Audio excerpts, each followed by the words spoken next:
Okay, well, good afternoon. My name is Brendan Manning. I'm the Vice President of Education and Environment here at the AGC. Back in December, the AGC was meeting with representatives of DASNY, SUCF, and OGS. And during that meeting, DASNY's Michael Clay provided a brief overview of their capital management plan to support MWBEs and SDVOBs on all DASNY projects. The AGC New York State members present at the meeting expressed interest in learning more and asked that today's presentation be offered. So we're very pleased to welcome Michael Clay from DASNY and David Kamite from the Kamite Group to explain the program further. So with that, I'll turn it over to you, gentlemen. Thank you. Thank you, Brendan, and welcome everyone. As Brendan indicated, my name is Michael Clay. I am the Senior Director of the Opportunity Programs Group for DASNY, as well as procurement. So I wear a couple different hats. Also joining me on the presentation will be David Kamite. David is the President and CEO of the Kamite Group, which is a licensed insurance broker in 49 states, who also has been toiling in the area of bonding, surety bonding, especially for MWBEs, SDVOBs, small businesses. David has made this a rather focused part of his practice. Again, he is New York State certified as an MWBE. He is a consultant to DASNY. We did a procurement to select Mr. Kamite and his team for this program. So those would be the two presenters for the DASNY Capital Management Program. The title slide says Meeting MWBE Goals, We Bring Solutions to Projects. Next slide, David. This is just quickly a little bit about us. Again, my name is David Kamite. On the bottom left, as Michael mentioned, we are certified by New York State, New York City, the Port Authority, and NMSDC. And that's our logo to the bottom right, capital management. But most importantly, Michael will focusing on how we help bring solutions to projects. So Mike, you want to go through this, the executive summary of this, or would you like? Yeah, so, and the way we're going to break this presentation down, ladies and gentlemen, is that there's two components to this program. You'll very quickly understand and learn that DASNY initiated this program with the invaluable assistance of Mr. Kamite and his team. And then there is a utilization for this program outside of DASNY, which I think is critically important for the participants on this call and others who might view this presentation at a later date.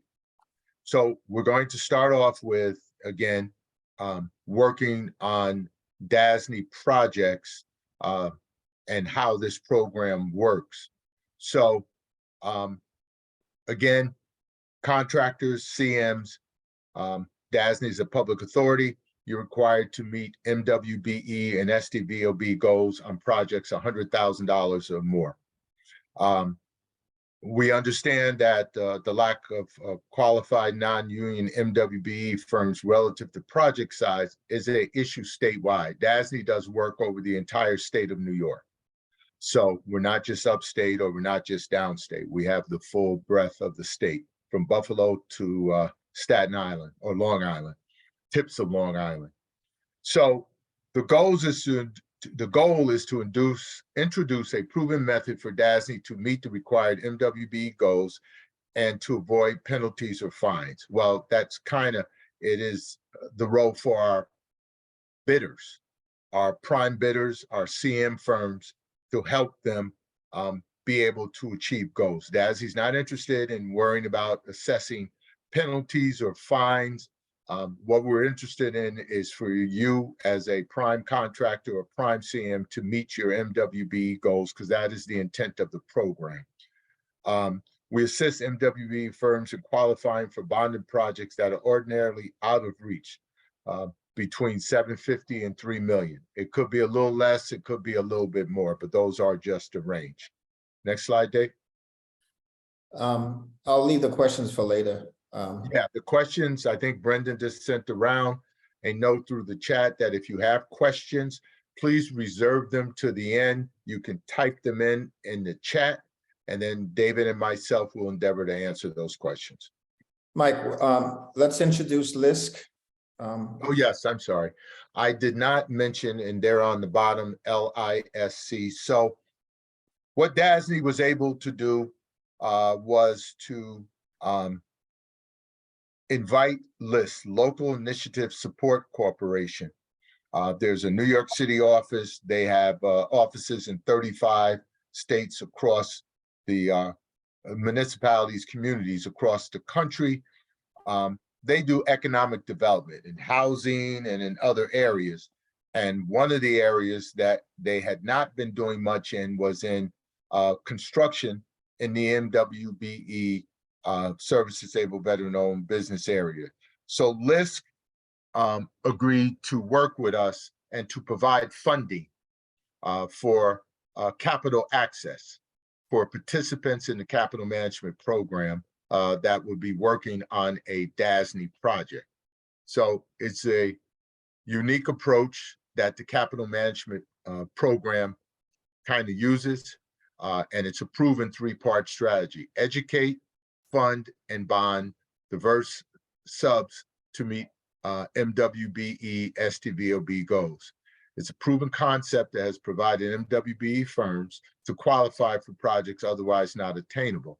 So what we mean here is essentially working with the MWBE community and the STVOB community. We're looking to build sustainable firms. So firms that will be able to be bonded and have the necessary capital access and the back office education. And that's where the education comes in, because with this program, it isn't just about providing capital access and a surety bond, it's also educating the CEOs of the MWBE firms or STVOB firms who participate in this program about the back office aspect. And David and his team do an excellent job of helping those firms to better understand how to manage projects, not only in the field, which David is not an electrician or plumber, but he is an expert in the back office and has done this for a number of years. And him and his team have worked with the MWBs in this program to better understand the financial impact of decisions that they make, how they are managing the fiscal operations on a particular project, and how they're able to work. So the benefits of this program is there's an increased pool of certified MWBs that qualify for contracts of $1 million or more that are supported with capital from LISC. So what LISC has done is they've agreed to put up $10 million initially. There is a potential to add another $10 million, but it's $10 million that they would put in a fund, which David and his team have negotiated. DASNY is obviously an interested observer, but David actually has the power of the pen in concert with LISC to approve capital access for MWBEs working on projects. So capital access, yeah, that's payroll, that's materials and equipment, that's subcontractors on projects across the state that there may be project labor agreements, or better known as PLAs, payments for those, and other project-related expenses. These funds cannot be used for other projects, for working for a different agency or authority or the private sector. If capital access is provided to a participating firm, it is only for the project at this point that they are working on for the MWB goals. In this case, I'm working on a DASNY project. So what do we have? We have capital access, we have education, and we have a bond that these firms can have. So where does this approach for you? These firms can bid directly to DASNY if they meet the requirements of having a capable project experience, and of course, they're the responsible, reliable, low bidder. But where this becomes important for the participants on this call is that as prime bidders, you may in fact have a scope of work that you'd like to award to an MWBE, but either your surety or because of the risk and the scope of the project, you may require a bond. You can use this program that we would assist that firm with getting bonding, and what would come along with it would be the ability to get capital access, up to 30% of whatever their bid price is to work again for payroll, materials, subcontracting, PLA payments, and other project-related expenses. So what does this do? This helps DASNY and its partners to meet or exceed mandated MWBE goals with an innovative strategy. David's going to take you through the next slide. David? Sure. Thank you, Mike. This next slide is titled MWBE Challenges to Owners, GCs, and Sureties. And for those who've been around the industry, these 6 points are the issues that preclude MWBEs, emerging contractors, SDVOBs from getting to the next level. So this is the focus of the program. Is again, these are the hurdles that we help to overcome and help the participant get to the next level. You'll see credit score. We all know what that is. A lot of these small emerging contractors have issues with regard to credit scores, which is a big issue in access to capital and surety. The actual capital itself, the contract, sometimes the contract is erroneous language in there that sureties believe that are too onerous for an emerging contractor.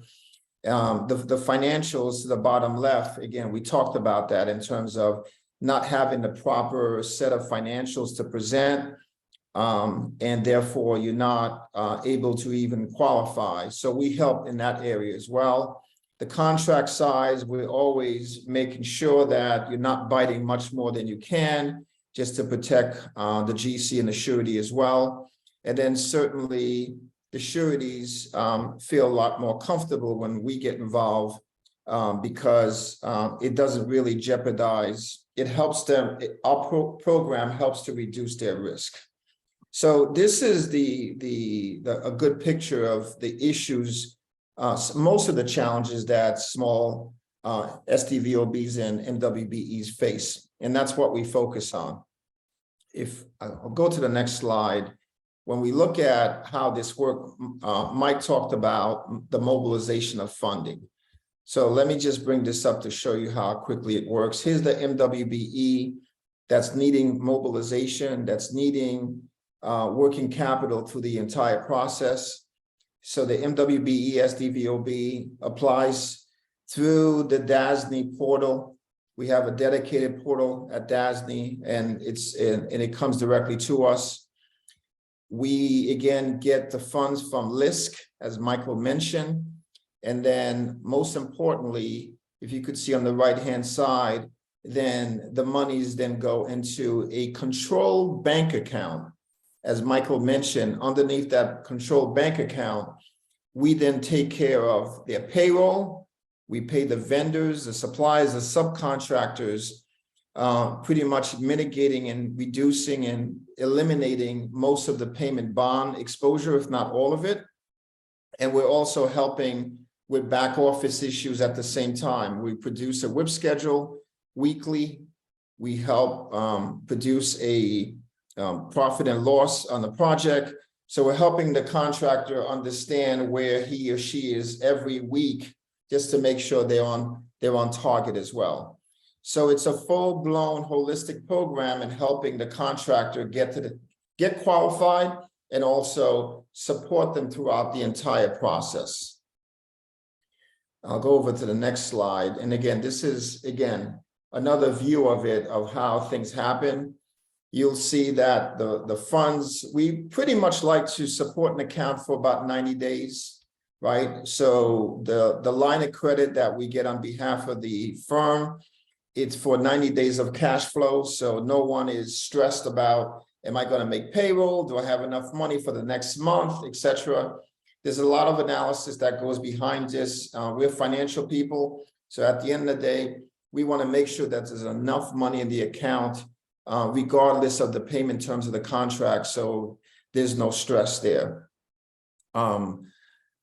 Excuse me, again, we take care of all of the payroll, the vendors, the suppliers and subcontractors, and we also concurrently pay the loan back. It's a revolving loan fund that circulates throughout the entire contract. Therefore, from the onset to the close of the contract, the contractor does not have to worry about the funding element of it. Again, all the lien waivers we obtain and we monitor throughout the project. Therefore, the GC, the prime and or the owner is not bogged down with a claim, because we keep all of the records and make sure that there's no exposure to the DASNYs and other GCs. And the last point, we assure all liabilities are satisfied at the closeout of the project. So there's nothing that that's holding up, that this contractor is holding up the process to close out the project. And then lastly, most importantly, an audit trail. Every single penny that runs through the project, we're responsible for, and we're able to demonstrate where those dollars goes. So therefore, there's no commingling of funds. We never move dollars from one project to another. It's a straight line financial system and everything is auditable. So there's no funny business at any point in time. And then at the end of the day, we're here to reduce bond claims for the benefit of the project, for the benefit of the owner, the surety, the GC, and or the prime, and takes all the headaches away. In terms of risk management, other things that we do, I'll bring this up, right? These areas I think you're very familiar with, pre-construction, right? We support the process because at the very onset, we're looking at the schedule, the bid, everything associated with it. And again, we produce a cash flow statement and we regularly update that to make sure that we're helping to support the project properly. From a time management standpoint, we're always looking ahead to see what's going on with the tool. We look ahead to make sure that we have the right manpower, we have the right, that we're supporting to get the right equipment on the job, to make sure that we are not affecting the schedule of the job. And certainly on the project performance, there's a firm that we have called C5 that we run, that we'll go out to the field just to make sure that the SDVOB MWBE is building building to spec and to budget as well. So therefore supporting a successful project. Here are some of the benefits that Mike talked about to the owner. If you look at them, I won't read them all, but you see there's a lot of benefits to the owner, the GC and the CMs. They're the ones that's got the goals. They're the one that's facilitating MWBE SDVOB development. So there's a lot of benefits here to these owners. And one of the reasons why DASNY likes this model, obviously. But at the end of the day, the fourth one, the transparency and reporting. We know where everything is, right? The fifth bullet point down, the certified lien waivers, keeps everyone out of trouble. And we're able to represent to DASNY, right, also the workforce participation to comply with CUF as well. So there's a lot of benefits here when particularly again to the owner, GC and CM. On the other side, the benefits to the MWBE are these, right? Now we could talk about MWBE SDVOB getting on the job because we're helping them to qualify, right? Excuse me. One of the things that is part of this program, minority goals met by hiring TCG. Since our firm is a MWBE, we get to be counted as well, depending on where we're sitting within it. The third item shows more firms qualify for contracts with the use of pre-funding, capital access, and again, our supportive services, because we help actually to reduce exposures to the surety, hence facilitating bonding and facilitating access to capital from LISC. The MWB capacity, right? Helping them to sustainable growth. We're educating while the job is going through. We're helping to train and build capacity, right? all that falls under the edict of financial management, right? And what are you supposed to do in terms of managing your back office, right? All of those things in terms of your WIP schedule, keep making sure that you're ordering on time to not affect the schedule, looking at your manpower, all of those things we support and making sure that you're running the jobs smoothly. And then the last bullet point, as you know, DASNY does a lot of work in the PLA area. I'll let Michael speak to that. But we also obviously look at the contract, and anything related to the PLA, we would also support that MWBE as well. And the inclusive development, the last area that I put up, again, access to working capital to cash flow the project, bill credit with suppliers. Most of the time, well, actually all of the time after we're done with a project, you'll see suppliers give the MWBE SDVOB more credit because we paid them on time. So you're building credit, you're improving your DNB, and you're also getting surety credit at the same time as well. So capacities comes in a lot of different flavors, but for us, it's inclusive of building your credit with suppliers, building capacity with a relationship with a GC, building your back office, right? And ultimately having a relationship with a surety as well. Mike, I'll let this turn on to you because that was it at this point. So a couple things, ladies and gentlemen. Within this presentation, we've attempted to explain what the capital management plan program is and how it works. We also have taken the opportunity to mention to you that this is live and on DASNY.org, but it is for DASNY projects. However, I'm going to ask David to speak a little bit because I'm sure some of the membership of the AGC is engaged in non-public work. In other words, they're not working for DASNY or OGS or SUNY Construction Fund or DOT. And by the way, this program can work for horizontal construction. So it can work for DOT, it can work on throughway projects, okay?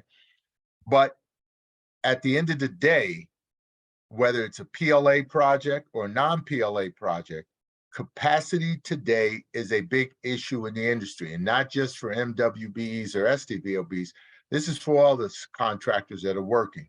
And so the ability to be able to have qualified firms who have a mode of funding so that you're not having to look at trying to do somebody asking about, which I know for commercial useful function, that's what CUF means, that you're not allowed to do this for MWBs, but it's such as pay payrolls every 2 weeks or buy materials on behalf of the MWB. All that stuff goes away because the MWBE, if they're participating in this program, is responsible for all of that.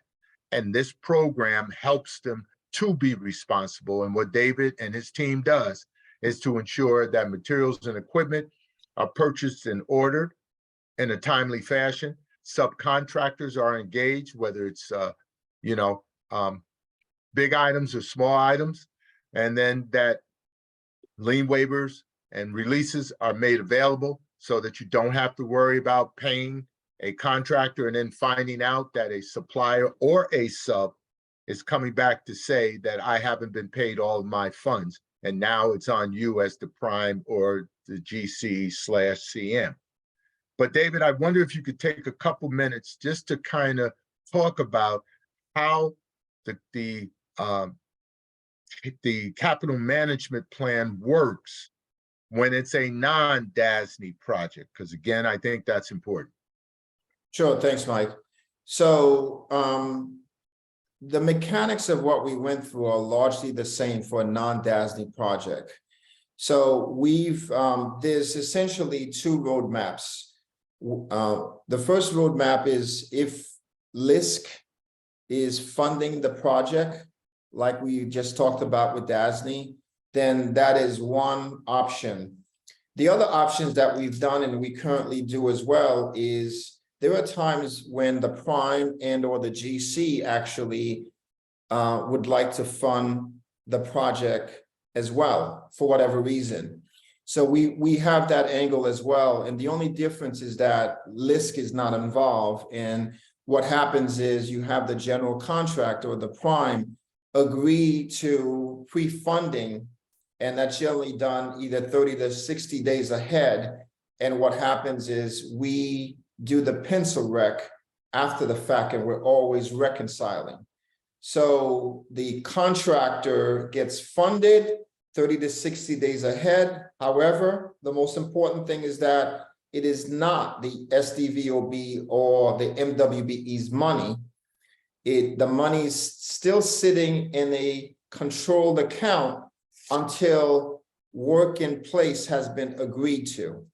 So, and an example where 100,000 is pre-funded for the month of March, that money is not earned or does not belong to the MWBE until they've done work for example, that first week. Then we run payroll.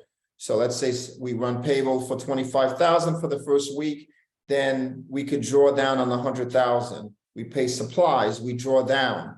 So as the work is being completed, we can associate something with it, that's when we draw down $100,000, and we keep revolving that until the job is done. So every month on the 15th, the accounts replenish for the following week.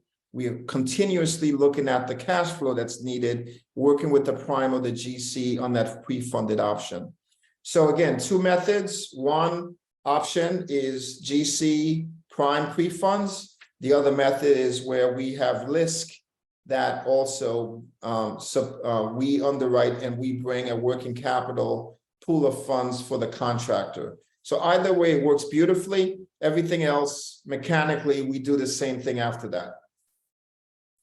So thank you, David. So again, for the members that are involved with private projects, I know in my presentation that I did at the AGC December meeting, you know, there was talk about Buffalo Billions. There was talk about other projects that CMs, GCs might be involved with.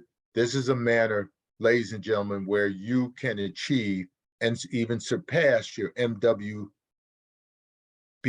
or SDVOB goal requirements because the owner is requiring it, and you're able to manage it and to able to, more importantly, achieve it with a program such as this. And the easy way to remember this, if it's a DASNY project, then we can provide potentially the funding. If it's a non-DASNY project, that's where the pre-funding would come into play, and where you would, and think of it this way, you are going to be looking at, you know, when work is completed, you're looking at paying a MWBE or SDVOB for the work that was approved by the owner and your project management field staff. With the pre-funding, all you're doing is, again, putting money in an account that is managed by Mr. Kamite and his team for that MWBE, and they do not get it unless you sign off for the work that they are requisitioning for. And there's accountability so that you're not going down a rabbit hole that you've put out X dollars and now you have no accountability. So this becomes a very efficient, safe way with, as my GC friend of mine used to say, with belts and suspenders. So you have a way of making sure that everybody's held accountable. There's no issue with the IG, with anybody, DAs, inspector generals, anyone else, because all of this has been approved. And ladies and gentlemen, this is on DASNY.org. So this isn't something that's been hatched up by Mr. Kamite or Mr. Clay. This is live and out being executed on DASNY projects. And so if you go to DASNY.org, you can find more about the capital management plan. There are some videos that Mr. Kamite and myself did for the, and you'll see them for the MWBE community, the SDVOB community, and for primes. so that you would be in a position to be able to take a look at a video that we did going back a few months ago. So this is live today, ladies and gentlemen. It is not something that we need to work on, or this is like the movies coming attractions. This is live. So by all means, at this point, Brendan, I would open up for any questions from any of the participants. Great. Thank you very much. I did see one question come in early, and it was just more of the, it says, is the presentation just for subcontractors only, not including suppliers? It is for subcontractors, since, you know, schedule values and everything else. So that's where our focus has been for subcontractors, both as prime bidders directly to DASNY or subcontractors to a major CM general contractor on projects, both public and private. Okay. I think it's good. Any suppliers that we're on today, it's good for them to know about the program anyway. I think it's important to understand that Sure. connection. And they, of course, have connections as well with other contractors, so they can certainly refer them. So I don't have any other questions that have come in yet. I don't know if anybody's in the process of typing. I don't see that feature coming up, but